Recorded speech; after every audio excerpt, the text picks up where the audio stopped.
اللہ نے آسمان سے پانی اتارا، یہ ہمارے لیے نعمت ہے اور یہ بہت بڑی نعمت ہے۔ اگر پانی نہ ہوتا تو انسان کی پیاس نہ بجھتی، ہماری کھیتیاں نہ سیراب ہوتی۔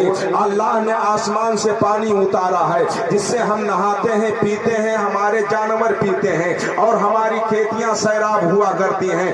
اللہ نے آسمان سے روشنی اتارا ہے، اللہ نے آسمان سے ہمیں سورج کی روشنی بخشی ہے، اللہ نے چاند کی روشنی بخشی ہے جس سے ہمارے گلوں میں رنگ آتے ہیں، جس سے ہمارے کھیت کی فصلیں پکتی ہیں اور سورج کی روشنی ہوتی ہے جس میں انسان دن میں کماتا ہے، مزدوری کرتا ہے، شام کو آرام کرتا ہے۔ اللہ نے دن کو بنایا ہے محنت و مزدوری کے لیے، رات کو بنایا ہے آرام کرنے کے لیے۔ اللہ نے اپنے بندوں کو سورج کی بھی روشنی دی ہے، چاند کی بھی روشنی دی ہے۔ یہ ساری آسمانی نعمتیں ہیں۔ زمینی نعمت یہ ہے کہ اللہ نے زمین پہ رہنے کے لیے ہمیں مہلت دی ہے۔ ہم زمین پہ ہل چلاتے ہیں لیکن دھرتی کے چھاتی کو چیرتے ہیں، لیکن کبھی دھرتی منع نہیں کرتی ہے، اس لیے کہ زمین کو معلوم ہے کہ اللہ نے ہمیں انسان کے لیے بنایا ہے۔ ہم درختوں پہ آرے چلاتے ہیں، درختوں کو کاٹتے ہیں، لیکن کبھی کوئی درخت منع نہیں کرتا ہے۔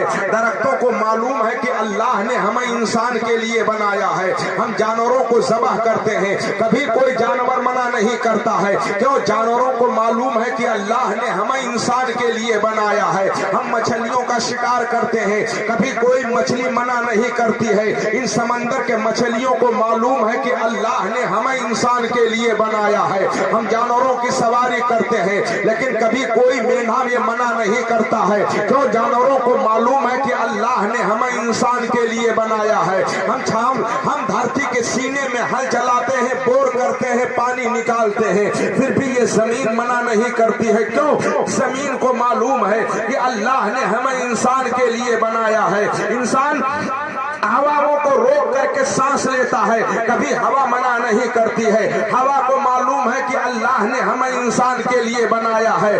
ندی اور سمندر کے چھاتیوں کو چیر کر کے انسان اس میں کشتیاں تیراتا ہے، کبھی کوئی کشتی منع نہیں کرتی ہے، کیوں؟ کشتی کو معلوم ہے کہ سمندر کو معلوم ہے کہ اللہ نے ہمیں انسان کے لیے بنایا ہے۔ ساری کائنات کو معلوم ہے کہ اللہ نے انسان کے لیے بنایا ہے۔ اللہ نے ہمارے بدن میں طرح طرح کے اعضاء دیے ہیں۔ اللہ نے کمانے کے لیے ہاتھ کو پیدا کیا ہے، چلنے کے لیے پیر دیا ہے، سننے کے لیے کان دیا ہے، دیکھنے کے لیے آنکھ دیا ہے، بولنے کے لیے اللہ نے زبان دیا ہے، سننے کے لیے کان کے ہڈیوں میں رب نے قوت بخش دی ہے، اور یہ سارے اعضاء ہمارے برابر میں کام کرتے ہیں۔ کبھی پیر منع نہیں کرتا ہے چلنے سے، کبھی ہاتھ منع نہیں کرتا ہے کمانے سے، کبھی کان منع نہیں کرتا ہے سننے سے، کبھی آنکھ منع نہیں کرتی ہے دیکھنے سے۔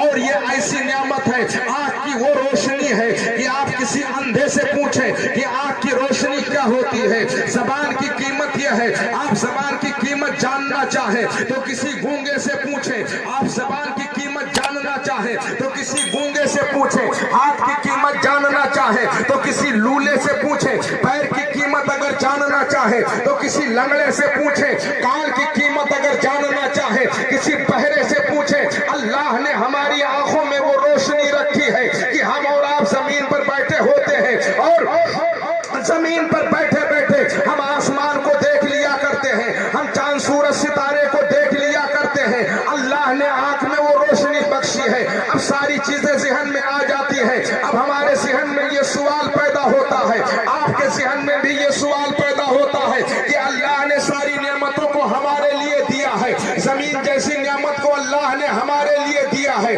زمین منع نہیں کر رہی ہے، جانور منع نہیں کر رہے ہیں، سمندر منع نہیں کر رہا ہے، اور ستارے منع نہیں کر رہے ہیں، چاند کی روشنی لے رہے ہیں، چاند منع نہیں کر رہا ہے، سورج کی کرنیں منع نہیں کر رہی ہیں، ہمارے اعضاء ہمارے مخالف نہیں جا رہے ہیں۔ یہ ساری نعمتیں اللہ نے ہمارے لیے بنائی ہیں۔ اب ذہن میں یہ سوال پیدا ہوتا ہے، آخر ہم کس کے لیے بنائے گئے ہیں؟ آخر ہم کس کے لیے پیدا کیے گئے ہیں؟ آخر ہمارا وجود کس کے لیے ہے؟ یہ زمین ہمارے لیے ہے، یہ جانور ہمارے لیے ہیں، یہ ساری چیزیں ہمارے لیے ہیں، یہ کھیتیاں ہمارے لیے ہیں، یہ زمین کی رنگینیاں ہمارے لیے ہیں، یہ سرسبزیاں ہمارے لیے ہیں، یہ ساری رعنائیاں ہمارے لیے ہیں، یہ بدن کے اعضاء ہمارے لیے ہیں، یہ کان کے پردے ہمارے لیے ہیں، یہ آنکھ کی روشنی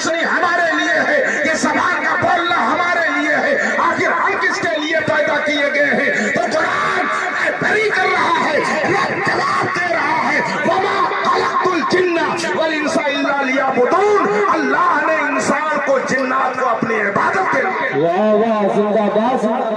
رب نے